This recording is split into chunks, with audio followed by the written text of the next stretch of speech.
Welcome to the Quincy Institute's panel titled, Will a Saudi-Israel Normalization Deal Undermine Israeli-Palestinian Peace Efforts? My name is Trita Parsi. I'm the Executive Vice President of the Quincy Institute, a think tank in Washington, D.C.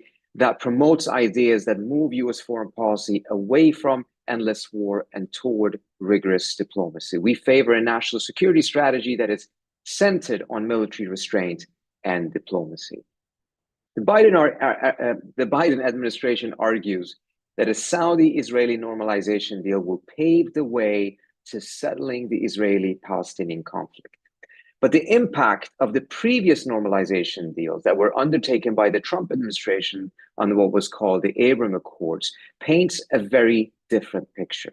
In a new Quincy brief by Professor Jeremy Pressman, he documents that the impact of these normalization deals and concludes that a U.S. brokered normalization agreement between Saudi and Israel actually would be counterproductive to Israeli-Palestinian peacemaking.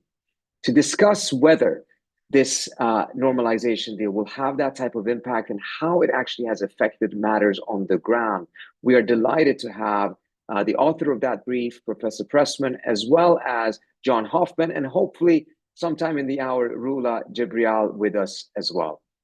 For those of you who are joining via Zoom, you can use the Q&A function to ask your question. I will try to get to those during the hour. And those who are watching via YouTube, Facebook, etc., you can put your questions into the comment section and we will try to get to those as well. So with no further ado, let me introduce our esteemed panelists. Jeremy Pressman is a professor of political science and director of the Middle East Studies at the University of Connecticut. His most recent book is The Sword Is Not Enough: Arabs, Israelis, and the Limits of Military Power or Military Force, and it was published in 2020. Jon Hoffman is a research fellow at the Cato Institute who has written extensively on this topic as well. His upcoming book is called Islam and Statecraft: Religious Soft Power in the Arab Gulf States. And hopefully in the hour, we'll also have with us Rula Jebreal, who is a Palestinian journalist, foreign policy analyst, and award-winning author. Her first novel, Miral, from 2007, shared an autobiographical account of the founding of a Palestinian orphanage in 1948 and the experience of 3 generations of women caught in the crossfires of the Israeli-Palestinian conflict. Let me start off with you, Jeremy. The Biden administration has really prioritized getting a deal between Saudi Arabia and Israel above everything else in its Middle East list of priorities. Despite the fact that Biden came in saying that he was going to show Saudi Arabia for the pariah that it is, he ended up caving on almost all of these issues, traveling to Saudi Arabia, fist bumping its crown prince MBS, and has been pushing for a normalization deal that would give the Saudis a tremendous amount of concessions, including a defense obligation from the United States, as well as access to the nuclear fuel cycles. These are unprecedented concessions from the US side. At the same time, the Biden administration, similar to the Trump administration, says that these deals actually will improve the prospects and help lead the way towards an Israeli-Palestinian resolution of their conflict. Now, you write in your brief that a US brokered normalization agreement with Saudi Arabia would be counterproductive to Israeli-Palestinian peace. That's completely contrary to the conventional wisdom here in Washington. What led you to that conclusion? First, let me thank you, Trita, and the Quincy Institute for hosting today. It's really a pleasure to be here and get a chance to dig in deep to these important issues. I think there's a few factors that play into the limits of some kind of Israeli-Saudi-US agreement. The first is, I think, the most obvious, that it diverts attention from the core issue in the region. Now, to say that Israel-Palestine is the core issue in the region might not sound surprising where we are right now. But remember that before 10 months ago, before the Hamas attack brought this back to the center of the regional and global agenda, the issue had been kind of shunted aside. If we go back to 2020, when the Trump administration facilitated the Abraham Accords that you mentioned, the Trump administration put forward a proposal that was barely a proposal for a Palestinian state. So the issue was kind of off the agenda. And that's typical of these normalization agreements. They aren't focused on Israel-Palestine. The second thing I think that's also important to remember is that leverage issue. The question of Israeli normalization with Arab countries has traditionally been thought of, including by US diplomats, as a form of leverage that the United States could use to incentivize governments of Israel to make concessions toward the Palestinians. So it's kind of putting the cart before the horse. It's creating the concessions and the incentives for Israel before Israel really commits to the kind of substantive change, the deep, fundamental substantive change that would be necessary in terms of Israeli policy and Israeli settlement policy, but giving them the reward before that even happens.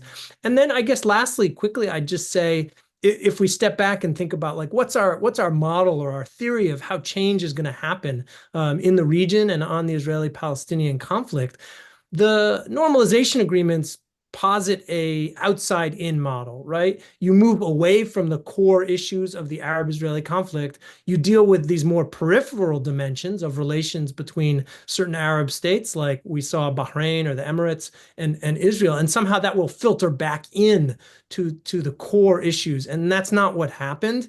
And that's also not how the two kind of landmark or pillar peace treaties that we saw between Egypt and Israel and between Jordan and Israel, that's not how they came about either. So I think that there's a number of reasons why we should ask deep questions about the US approach. And before I go to you, Jon, can I also ask you, you've talked about how the US leverage has not been used, for instance, in order to actually make the Israelis take some of the tough decisions on this. At the same time, what have we seen in the conduct of the other countries that have normalized with Israel? Morocco, UAE, Sudan, Bahrain. We've now since then seen the October 7th attack, as well as the slaughter that has taken place in Gaza ever since.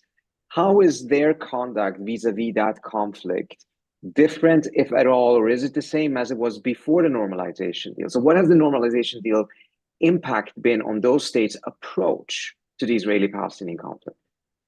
Look, they're caught in the middle in a very difficult situation, right? Between cries about Palestinian suffering and the need to address the deep political and other issues that lead to Palestinian suffering and Israeli policy towards Palestinians, and the agreements that they've signed with U.S. support, the agreements that they've signed with Israel. But I guess I would distinguish between two different kinds of leverage. The United States has tremendous leverage that it could use with Israel, and it hasn't. That's a whole separate issue that we could talk about. The reality is that countries like Morocco or Bahrain don't have a lot of leverage with Israel. They had a trump card that they played already. And that was the question of normalization. And so now they've kind of given away the best incentive that they had to try and influence Israeli policy. And I won't go into the details now, but I think we can see this really, really important ways on two fundamental issues. One is on the question of Israeli annexation of the West Bank.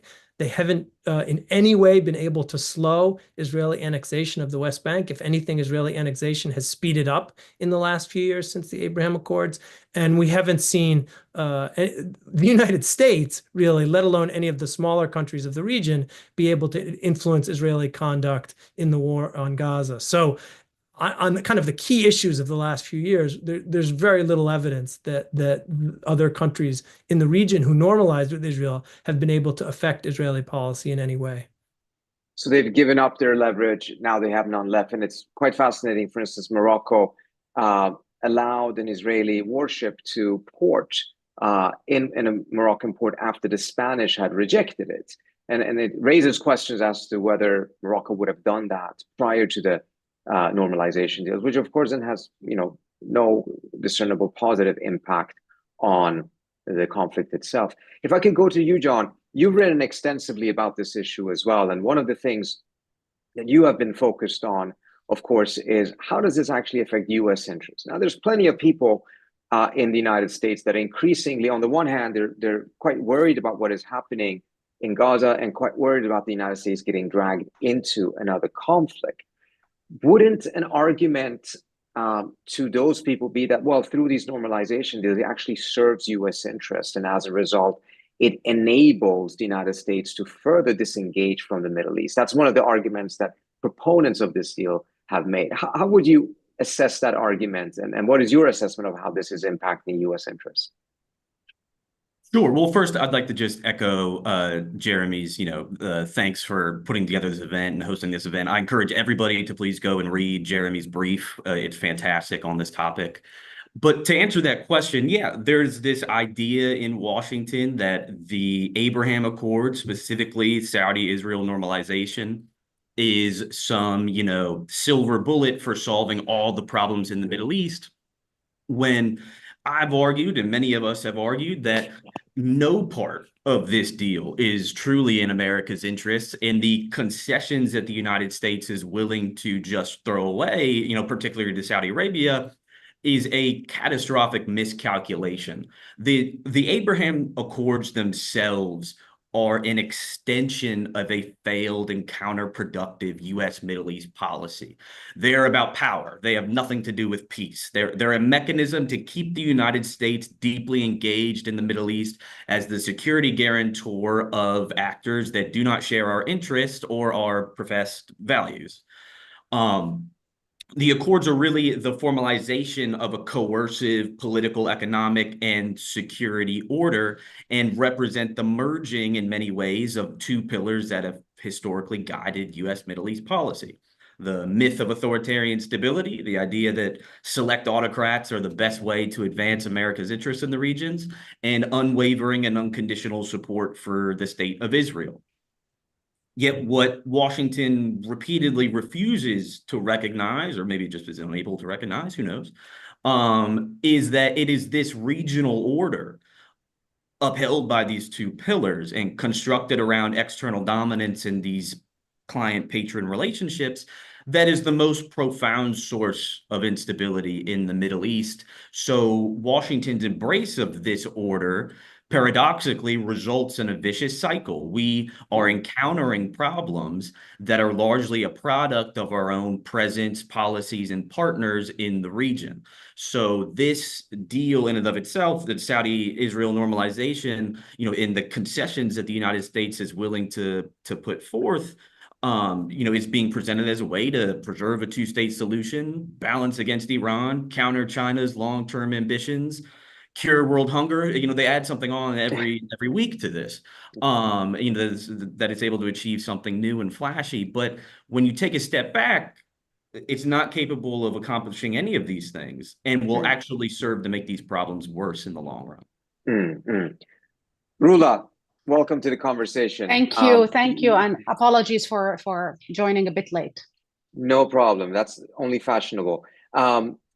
What is your reaction to what you just heard here? We have had Jeremy argue that this actually is counterproductive to achieving Israeli-Palestinian peace. Jon points out that this is not only not achieving that, it's also not achieving any other U.S. interests. Based on what you have heard and seen on the ground in Israel-Palestine, how would you assess the impact of the 4 normalization deals that have been committed so far? And what do you think a Saudi normalization would add to that picture? Thank you, Trita. How are you, Jon and Jeremy? It's so good to be on with you. I think if I may step back 1 second, and I think we need to really dissect how this Abraham Accord was birthed.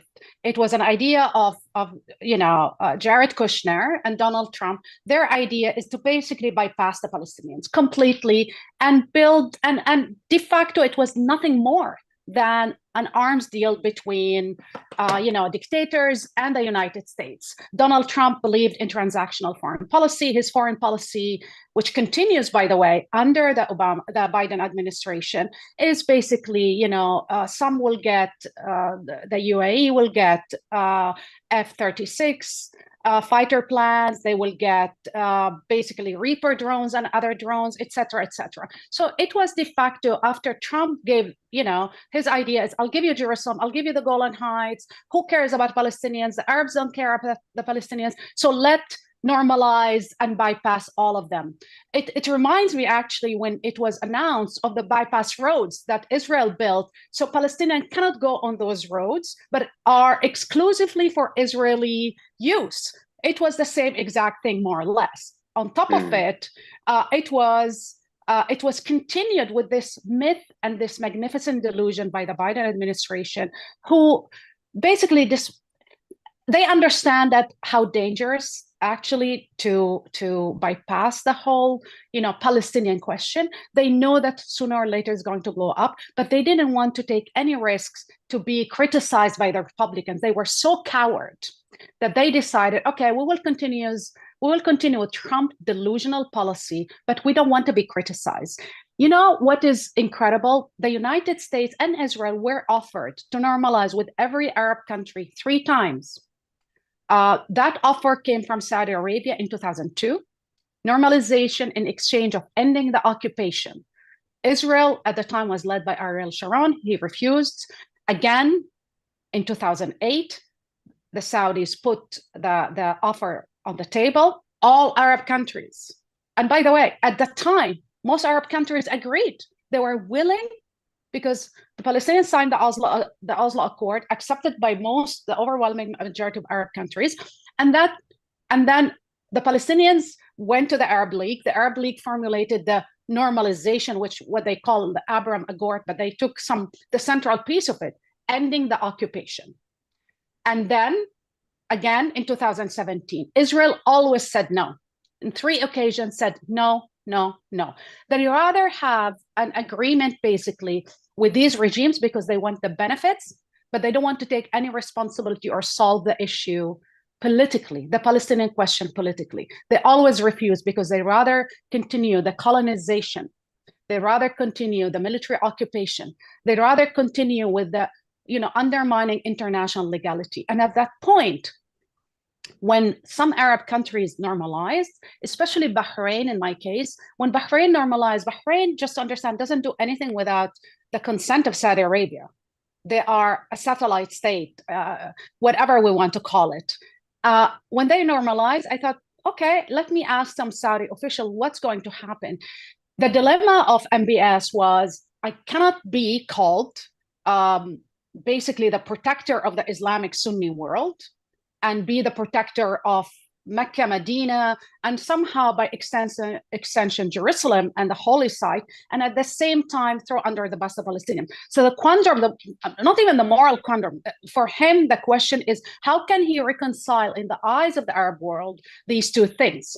And I think the insistence of, rightly so, some Saudi officials that he need to put in that accord a piece about the Palestinians. For a while, some element of the Saudi regime didn't care about that, and they thought they might bypass it. But then they had an internal polling, and then they realized, okay, we can't do that, so we need to insist to give something for Palestinians. And the language they use and they start using to basically, which the American administration start using, basically Israel has total control, more or less. The Saudi normalized with Israel, but Palestinians have something that is not sovereignty, but somehow, to ameliorate the condition of their imprisonment.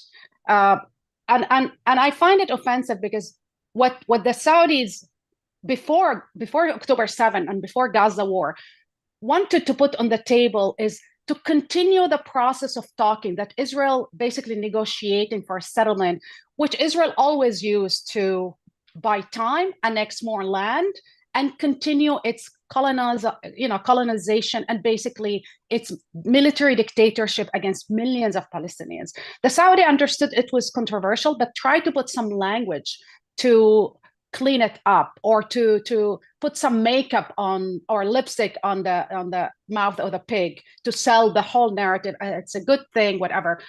Something happened after October 7. It was clear to the world, and especially with the way Israel is conducting this war, mass slaughter, mass starvation, the mass killing of some, we never seen anything like this. And now you add on this mass rape.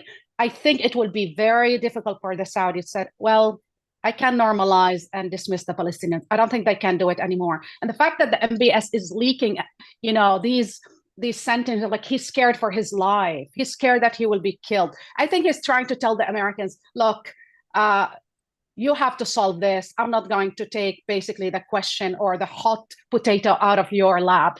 This is your issue. This is your client state. You can't even, somehow deter Netanyahu. How can I intervene and solve the issue for both of you? It's your issue. You cannot be the God of war and the God of peace. You have to do something. Mm-hmm. And if that, so one of the things that is so striking in all of this is that despite everything going in the opposite direction and overwhelming evidence emerging that these normalization deals have actually made matters worse, the administration has doubled down and tripled down on it in the hope that they would get some sort of a win before the elections, presumably. Do you see the United States under Harris or under Trump continuing down this path after the elections? And where will Saudi Arabia be in your assessment, Rula, once the actual fighting or the slaughter in Gaza has stopped? Do you think MBS will move quickly towards actually securing that deal? Look, MBS is all about self-preservation. He wants the nuclear technology. He wants certain elements. He and many in the regions were hoping actually that Trump will win, and then they can blame it on the United States and wash their hands from the whole, carnage, genocide in Gaza. But now and I've been talking actually to some Saudi diplomats and Egyptian diplomats, and now in the last 3-4 weeks, something changed. So basically they went back to say, look, we're willing to put on the table. And I must say, the ICC, the ICJ, the International Court of Justice, the putting the whole, basically condemning Israel military occupation, calling it illegal, ordering it to be dismantled, ordering the colonies and the settlements to be dismantled. But there's a piece about it where like the international community has a responsibility to basically pressure Israel, meaning sanctions, arms embargo, etc. So the Saudis are still assessing how to deal with Kamala Harris. They don't know, but they know one thing. They know that it's not going to be the whole crowd of Blinken and Sullivan and others who they have no respect for, because they think Blinken actually is running cover for Israel. They think that Blinken is and I don't want to be using this word, but they think that he is basically, the errand boy for Netanyahu. So they are not willing to engage with them anymore. They are discredited in the eyes of these regimes, but they're looking at Kamala Harris and they're worried. They're worried for one element and one reason. They don't know. It's still vague where she's going to position herself. But also they're seeing a lot of people around her that worked with Obama, who they hated, by the way. They hated working with him because somehow there was an attempt during the Obama era to put the question differently, to pressure Israel on settlements and other things. So we don't know, honestly, I don't know where she will be, but if she, and my understanding from people I talk to, she doesn't have a good relationship with Blinken, with the white boys at the White House. Blinken and Sullivan basically mistreated her and treated her badly. They basically shoved her on the side. Why? Because she did not, I don't know if we remember, 4 years ago, she went to a protest and she went somewhere and somebody talked about Palestinian rights. And she didn't answer in a positive or in a negative way. Somebody said the United States need to do something. And they blamed her basically for that. They thought that she should have answered defending Israel because this is what they do. They are Israel lawyer. So now we don't know who she's going to surround herself. But if she wants to keep that coalition that will be electing her, which is much more diverse, much more progressive, she understands the polls better than they do. She understands the trends in America, that they absolutely are abhorred by what's happening in Gaza. And because the Palestinian issue at the center of their racial justice and social justice agenda, she cannot ignore that. And that's what scares Saudi Arabia and the Gulf. Got it. Jeremy, you have looked at the impact of the previous Abraham Accords normalization deals and looked primarily on what the impact has been on the Israeli-Palestinian front.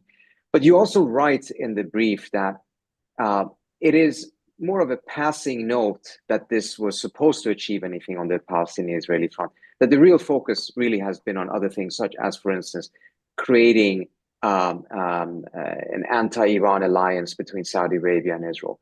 Could you tell us something about what has these agreements achieved? If it's not achieved anything on the Israeli-Palestinian front, has it achieved on these other fronts that perhaps were more central to the people behind these normalization deals in the first place?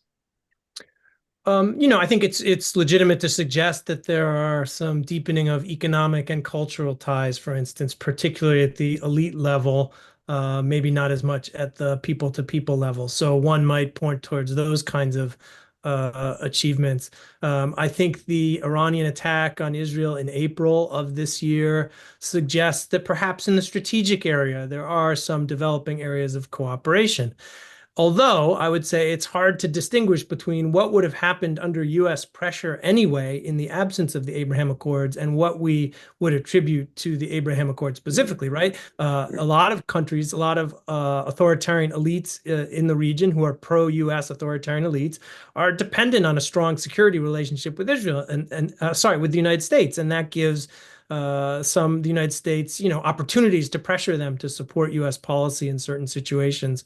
So it's possible that the Abraham Accords contributed also to this, as you mentioned, to the idea of an anti-Iran alliance, which we saw some in the Iranian attack of April. But it might be that those things would have taken place anyway, given the kinds of deep security relationships that the United States has with the government of Bahrain, the government of the Emirates, the Saudi government, etc.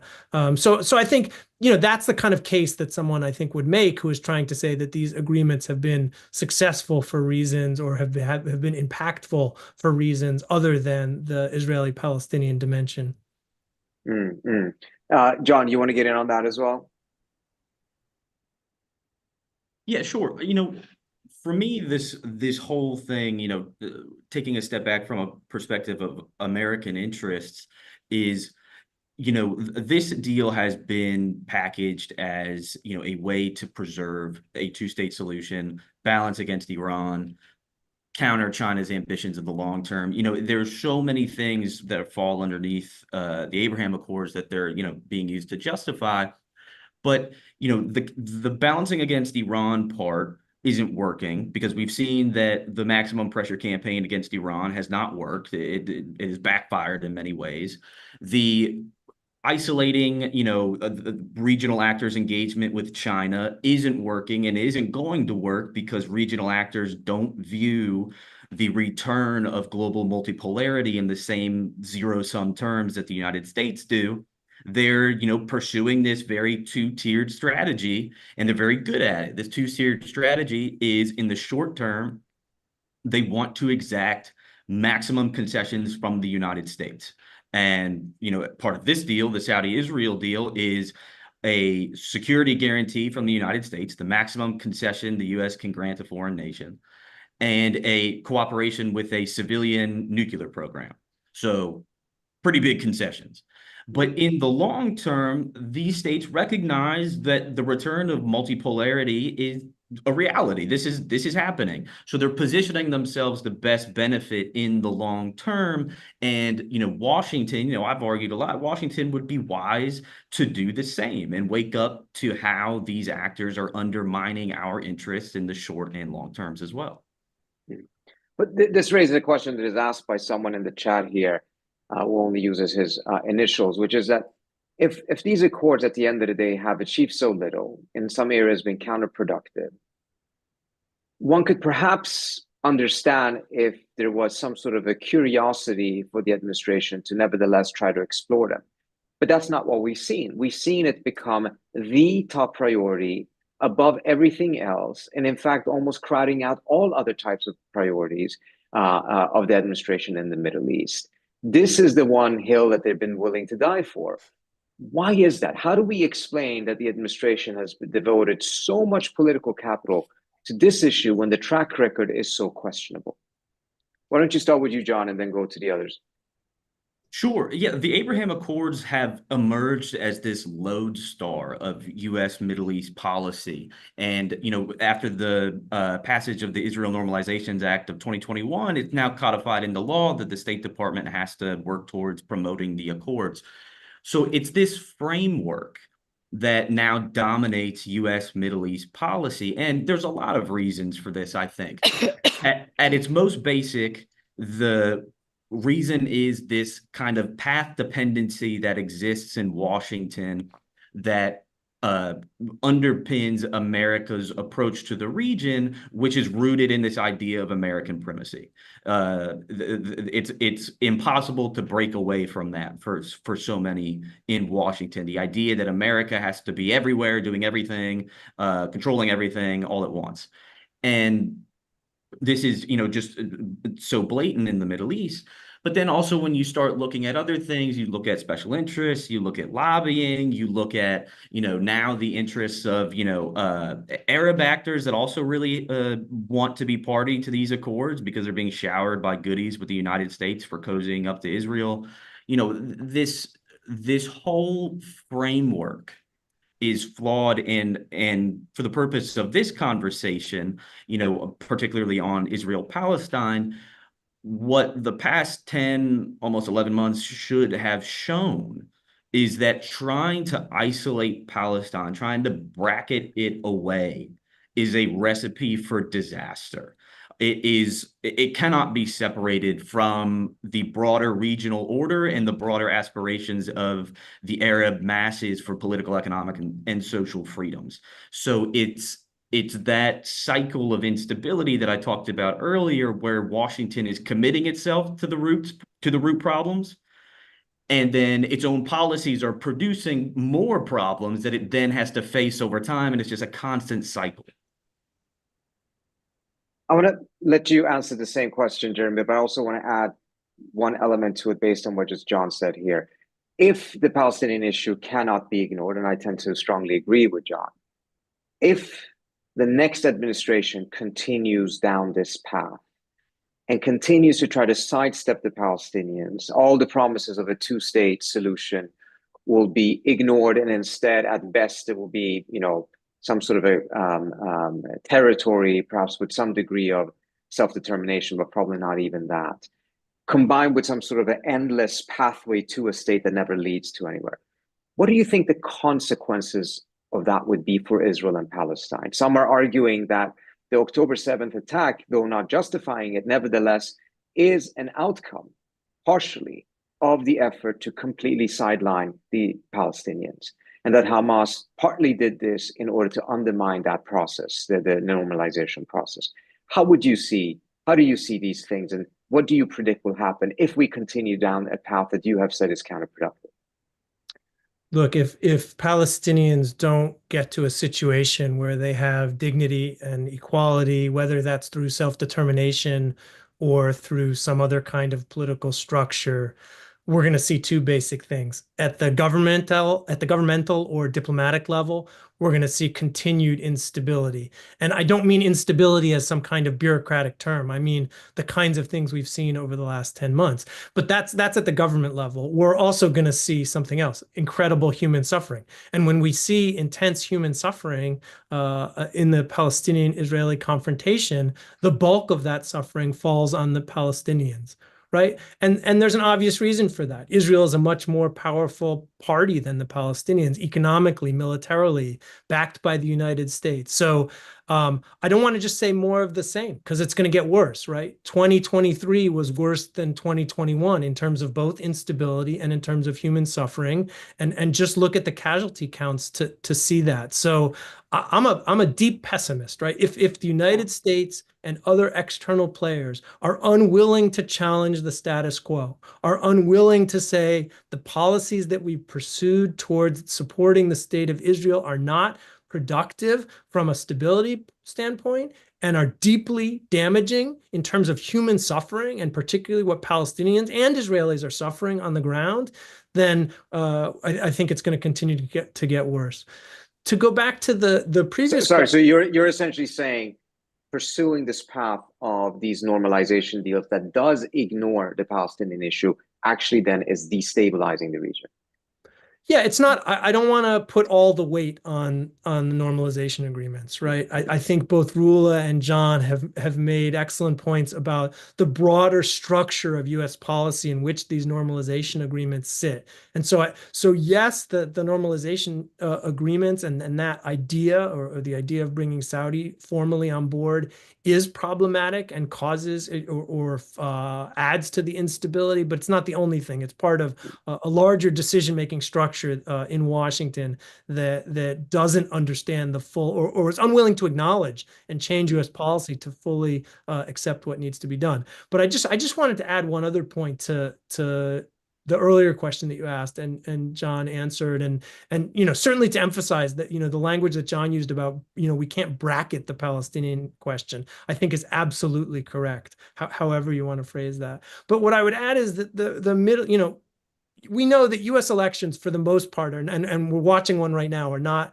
presidential elections, not determined mostly by foreign policy issues. Occasionally, foreign policy issues break through, and right now might be one of those moments. But U.S. presidents, a number of them, have had great success with these beautiful White House ceremonies. President Trump, President Clinton, President Carter have had well-received ceremonies on the White House lawn, bringing together Israelis, Arabs, Palestinians in moments of peace or normalization. And so why did they keep coming back to this? Because it sometimes yields political benefits, I think, is another factor that we should put in the mix. Very good. Rula, Yes, tell me why you think the administration has been so focused on this issue, contrary to all the evidence of what it actually has accomplished or the impact it has had. So, if I may, I want to start by saying that the administration who is running the foreign policy, their team, Sullivan, Blinken, but maybe, I don't know if before I joined, somebody mentioned Brett McGurk. So basically you have a bunch of white boys who is views of that Jon explained their views very clearly. They decided basically to continue Trump's racist, incompetent, failed policy because they wanted to shield the administration from basically any criticism from the right. I think this is one of the reasons. But another reason is if you look at their history and how they looked at the Middle East, especially Iraq, the Iraq War, McGurk basically, helped, frame the narrative that was a war that they could win, that was a war that was a just war. And again, I think the whole framing that, in the bigger order, we will continue the 30-year-long U.S. policy, which is we will arm Israel, we will shield them and protect them regardless what they do, whether they bomb embassies in Beirut or embassies in Syria, whether they kill people, decapitate leaders who are they negotiating with in Iran, or even when they basically signed normalization accord and the UAE said that they signed because they thought this can stop annexation. Guess what? Couple of months after, not only didn't stop annexation, it emboldened Smotrich and Ben-Gvir, who went on and start land theft, annexation, building more settlements, arming settlers. I mean, under the normalization deal, way before October 7th, we've seen multiple pogroms in multiple towns and multiple villages, Hawara twice, Ben Aya twice, and now Jit. So again, the normalization actually emboldened Israel to say, well, we will deal with the Arabs and we'll exchange whatever, we will open commercial routes and we will be perfect with the Arabs. But we don't have really to do anything about the Palestinians. Actually, this legitimized this far-right government to do whatever they want because they know that Blinken, Sullivan, Biden, and McGurk will protect them in the international arena. And how do we know that? We're willing to sanction actually the prosecutor of the International Criminal Court and his family members. I mean, we went to a level of criminality and complicity that you cannot be the god of diplomacy and say, well, I am the one that will actually try to do something about the issue and engage to normalize. And diplomacy, that's not diplomacy. That's cover up. for the crimes. So I think Biden, sadly, I believe that a lot of these people stayed stuck in the 70s in terms of foreign policy. They don't see people like you and me as full human beings. And that's the bottom line of all of it. You talk to a lot of officials in the region, and one thing I have heard from regional leaders and diplomats is quite different from what you hear over here, in the sense that there's a lot of countries that are very worried about Saudi-US-Israel normalization. One diplomat told me that, first of all, they don't agree with the concept because they want to keep that leverage in order to get a Palestinian state. So they're disagreeing, of course, with the approach of just sidestepping the Palestinians. But they're also particularly concerned because Saudi Arabia normalizing is very different from the UAE normalizing. Yes. Once Saudi Arabia normalizes, the argument was the pressure from the United States to get all of the other smaller states in the region and pressure them into normalizing, and also sidestep the Palestinian issue, will dramatically increase. And many of them will not be able to resist that. And that will then create all kinds of other problems. On the one hand, more violence in Israel-Palestine, but also clearer and deeper divisions between the populations of these states, these Arab states, and their regimes, which already is at a bad level, but it's going to get even deeper. Yeah. Tell me what you're hearing from regional leaders. Is this a typical view? Is it an exceptional view? And what are they doing in terms of this? Yeah. What are they, in that case, what are they doing? Are they just sitting by idly hoping that it doesn't happen? What options do they have? Well, so far, they were very happy that there's not a massive Arab revolt, but they can see what the Americans actually in the region are seeing. They're seeing mass radicalization. So Saudi Arabia is right, and MBS is right to say that he feared for his life. He needs to fear for the life of his regime. Once you normalize with Israel and you do the Jeddah-Jerusalem deal, as they call it in the White House, you basically are telling hundreds of millions of Arabs and Muslims who are watching daily nights of mass slaughter of children in Gaza, all over Gaza. And you're seeing actually what they're doing in the West Bank with the pogroms. And also because we all see this, we believe our own eyes. We're all seeing this this is the most documented genocide ever exists. So even though it's a police state in Saudi Arabia, MBS, when he suggested that there are going to be violence and that he feared for his life, actually, it's an accurate statement. It's not only for his life, for his regime's life and the continuation of, House of the Saud, which they thought they can do House of the Saud, making a deal with House of Trump, and then they can dismiss the whole Middle East and do a big, party. This is not going to be a big party. This is going to be a bloodbath across the Middle East. They understand that they can keep a lid on their youth for a while, but not forever. We saw this with the Arab Spring. We saw this over and over and over and again.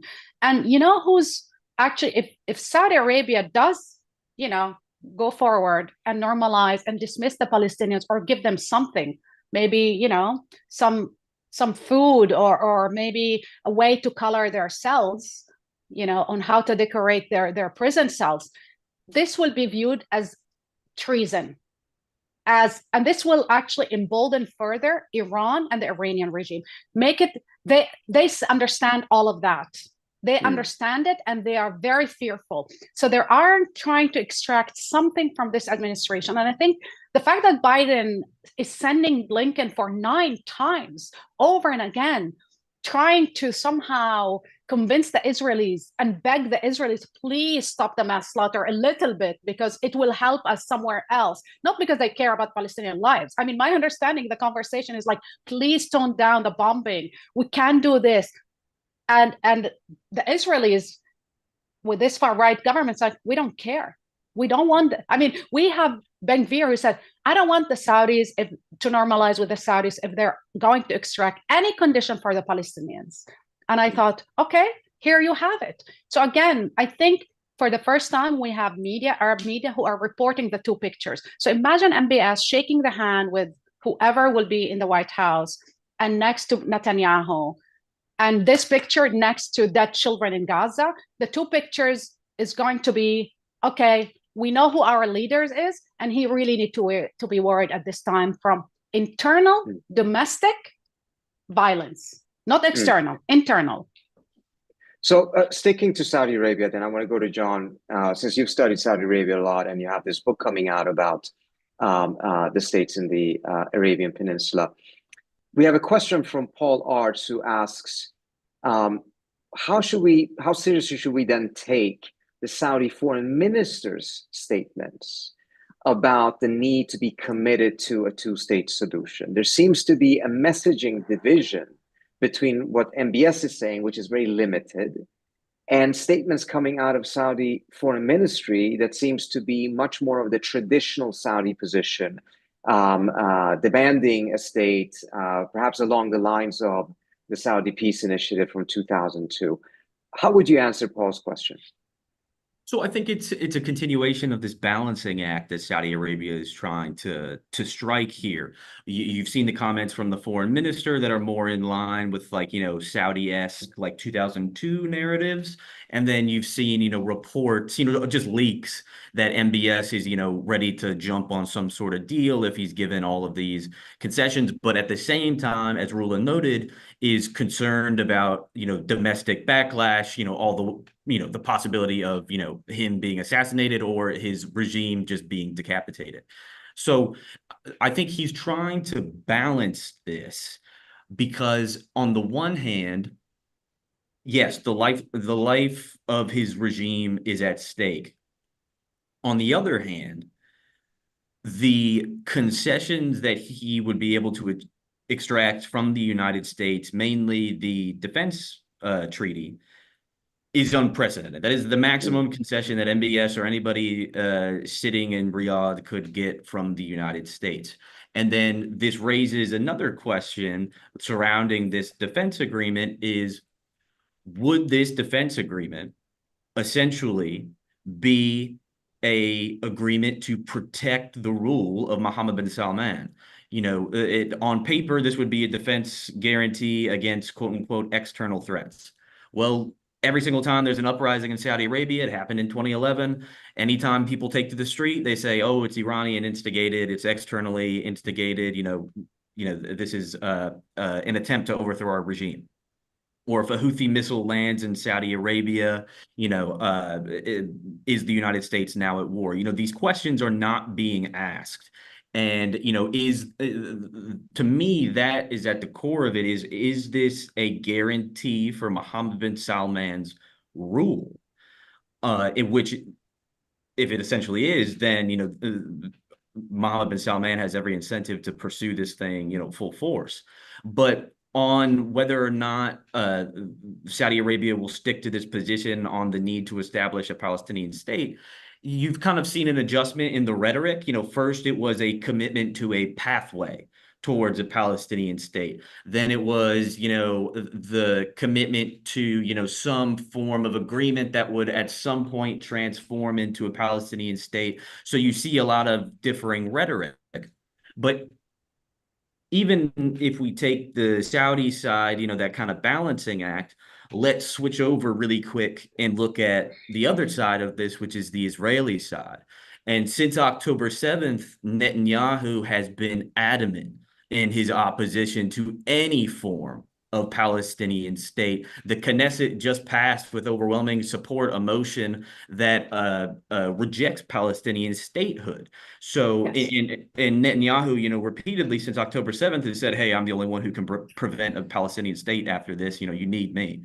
So I think given this, any pathway towards a Palestinian state that would be part of this deal in its current form should be denounced for what it is. It's a fake pathway towards a fake state. So you're pointing to what wouldn't work, and Jeremy has detailed that quite extensively in his brief as well. But Jeremy, you also pointed to what the US could do that could be more effective.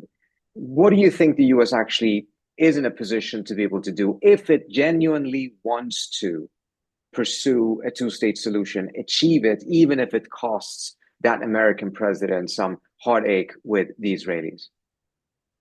Well, I think there's a prior question we have to ask, right? Which is a two-state solution even still possible with 600,000 or 700,000 Israeli Jewish settlers in the West Bank? And maybe it's going to have to be some other kind of political solution towards equal rights or towards a confederal solution. I don't know the answer to that. And I don't think we're even close to getting to asking that question. We can't even see a ceasefire today, let alone think about what the endpoint is. But let's say for the sake of discussion, we're talking about a two-state solution. The United States needs the government needs a fundamental reorientation of its foreign policy.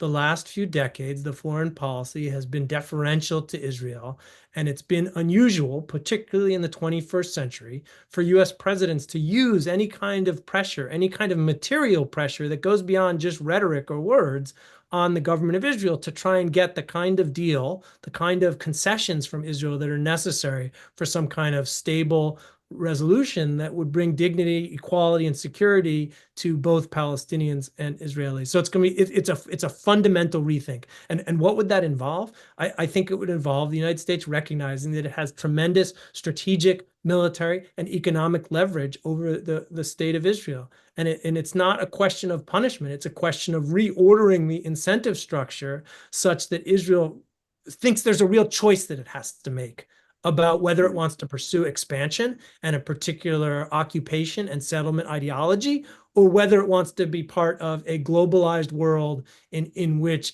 Israel can be welcomed as another state, perhaps alongside a state of Palestine as well. But until the United States has a president who's willing to use that kind of incentive structure that's different from what we see today, we're not going to see any kind of change. But I just want to say one last thing about it is we really should be, Rula, I think, correctly points to variation we see in different Arab countries depending on political status and generation and age and those kind of things. And we very much should be paying attention to those things in the United States as well, right? Because in the last almost 10 years now, we've seen significant shifts in terms of how age and political party affect views towards U.S. policy towards Israel-Palestine. And we should be very much watching that. Younger people who are part of the Democratic Party have been expressing more sympathy towards the Palestinians, and the sympathy towards Israel has been more static. And I think that's an important trend to watch, because Israel's ability to play the United States government has been in part based on this kind of bipartisan U.S. commitment to the state of Israel. And if that bipartisan commitment is changing, not necessarily to, not to embrace that Israel should disappear, but to recognize that there are two parties in this conflict, and both parties have legitimate aspirations for humanity and self-determination, that's going to be a real change in the United States. We're not there yet, but I think it's important to pay attention to. There's two things you mentioned that I want to follow up on. The first one is you mentioning how the demographics in the United States is changing the politics of this. We have a question from the audience. Rigmore Miller asks about the demographical changes in Israel, points out that the ultra-Orthodox in Israel now make up 13% of the population, expected to double every 16 years. How does that affect where Israel will be on these issues, even if the United States moves in a direction in which it wants to and is willing to play a much more impartial role compared to what it has done in the past? Yeah, well, I would want to split, I guess, the demographic question into two parts. First, I would actually talk about a different group in Israel. Excuse me, Trita. Maybe go to someone else. Anyone want to save Jeremy and give a comment for 30 seconds? If I may, you know who noticed that there's a demographic change and is catering their lobbying effort? Actually, the Israelis, and also some groups like ADL, who've been calling Palestinians, anybody that protests pro Hamas, etc. And again, I think I saw a video of an Israeli official saying, "Oh, those Black people, the real change is those Black people." I mean, I'm not surprised of the very racist language, but if we look at what the Israeli youth is, it's just in the other opposite direction. And I know this for a fact because my family has been living in Jerusalem for centuries. It's in the Muslim neighborhood. And my other piece of my family actually lived still inside Israel, in Haifa. So for centuries, and I have members of my family that are older than the state of Israel itself. So it is incredible how every year there's a flag march where Israeli youth, hundreds of those, storm the old city of Jerusalem and then basically chant death to Arabs, insults of all kinds, we will kill you all. And I remember a couple of times, including 2022, 2021, way before October 7 attack, we would see politicians, leaders, and we would see, basically members of the city council of Jerusalem, that they are, they control the city of Jerusalem, yet they're marching with these youth. So I think while in America, the young people are very progressive and sympathetic towards, and truly believe in a world where they want to affirm a multiracial, multi-ethnic democracy. They don't believe in Trump and Netanyahu project, which is an ethnocracy, whether it's a white supremacist in America and a Jewish supremacist in Israel. They believe in a world where they don't see differentiation between Israeli and Palestinians, unlike many others, including in the Democratic Party. But then, Democratic Party has been evolving. For example, in 2016, in the platform, the DNC, Hillary Clinton would not include the word occupation, even though it is, it is clear to the world, to the international community, to the UN and other institutions. And then the Israelis, that actually created a climate of impunity and radicalized Israelis. They really are now thinking that they can get away with murder. I mean, I never seen in my lifetime covering so many wars. I've been a war reporter for more than 20 years. I never seen in my lifetime. I've been looking at Telegram, the Telegram channel regarding the Russian soldiers and Ukrainian soldiers and Syrian soldiers. None of these guys upload pictures of themselves committing crimes proudly. I mean, the last picture I saw on Telegram was a bunch of Palestinian detainees, naked, clearly tortured and burned, and basically sodomized with soldiers and politicians and young people. 65% of Israelis think that Israel needs to legalize torture, including sodomy of detainees. This is a stark difference from American youth, which wants racial democracy, racial justice, social justice, versus Israeli youth that want torture, rape to be legalized. Jeremy, glad to see that that cup of water didn't kill you and that you're back. Give your answer, then I want to go to Jon for his last word.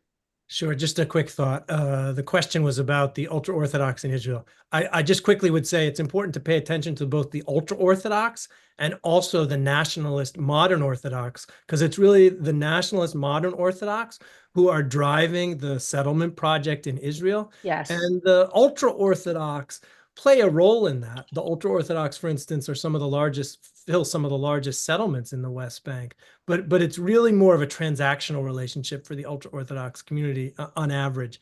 And it's really the modern Orthodox nationalist movement that has really, since 1967, driven the settlement movement. And so, yes, it matters that the ultra-Orthodox population is growing, but I think it matters even more that the modern Orthodox nationalist parts of Israeli society have become more influential in the government and more influential in the Israeli military. And the combination, obviously, of political and military power is what's driving the continued deepening of the occupation. You mentioned earlier on that, a premise is to first even assess whether a two-state solution even is possible any longer. I want to twist that and ask you, Jon, should we not perhaps also assess whether American leadership is even possible on this issue or even desirable? We're in a stage right now, I think the Biden administration's credibility as a mediator is in negative territory. The track record of the US for the last 2 decades is not particularly impressive. I'm just looking at where we are on this. Should the United States lead such an effort for an Israeli-Palestinian state, or should it take a step to the side and perhaps be part of the process, but no longer in the lead? From a US national interest perspective, how would you answer that question? I think to answer the first part of the question of are we viewed as impartial, an impartial party or, some sort of mediator, the answer would be an emphatic no. I don't think anybody views Biden, Blinken, Sullivan, McGurk, any of these guys as being impartial and, not having their own agenda as part of all of this. But on the question of whether the United States should take the lead or, try and to engineer some sort of project, I think this gets at a broader problem of U.S. Middle East policy, which is not being realistic in our expectations of what American power can accomplish in the region, and what not acknowledging the limits of American power in the Middle East or elsewhere. The United States has a very short list of strategic interests in the Middle East, and these are relatively easily accomplished. But it's this idea of American primacy, it's this path dependency, this reflexive knee-jerk response to crises as they happen, like the past 10 months, that has the United States just continuously reaching for a failed playbook. And this playbook is typically throw money, weapons, other military assets at the region, and just emphatically embrace our client states in the region and just go full force, full steam ahead. So I think what these past 10 months should have shown, and I think a lot of Americans, talking about these demographic changes, I think a lot of Americans are seeing this. What this should have shown is that it's time to fundamentally change course in the Middle East. There is a severe disconnect between policy elites in Washington and the American public who, majority of whom want a ceasefire, the majority of whom, do not want, 55%. 55%.